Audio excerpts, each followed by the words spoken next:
टपुकड़ा के एक निर्माणाधीन भवन के बेसमेंट में हुए दर्दनाक हादसे ने निर्माण स्थलों पर सुरक्षा व्यवस्था को कटघरे में खड़ा कर दिया है। करीब 10 फीट गहरे बेसमेंट में काम कर रहे मजदूर जगमाल की मौत जनरेटर गिरने से हो गई। इस हादसे के बाद सामने आए वीडियो और तस्वीरें कई गंभीर सवाल खड़े कर रही है।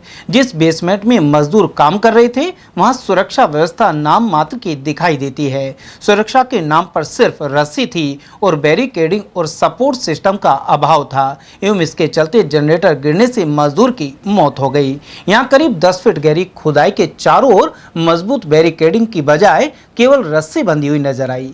मिट्टी को धंसने से रोकने के लिए स्टील, लकड़ी या किसी अन्य प्रकार का सपोर्ट सिस्टम भी मौजूद नहीं है। हादसे वाली जगह पर जनरेटर के अलावा कंक्रीट मिक्सर मशीन भी खुदाई स्थल के बेहद करीब खड़ी दिखाई देती है।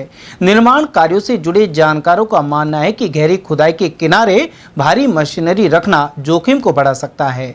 बताया जा रहा है कि जगमाल रोज की तरह मजदूरी करने आया था, लेकिन उसे नहीं पता था यह दिन उसकी जिंदगी का आखिरी दिन साबित होगा। हादसे के बाद परिजनों का रो रो कर बुरा हाल है।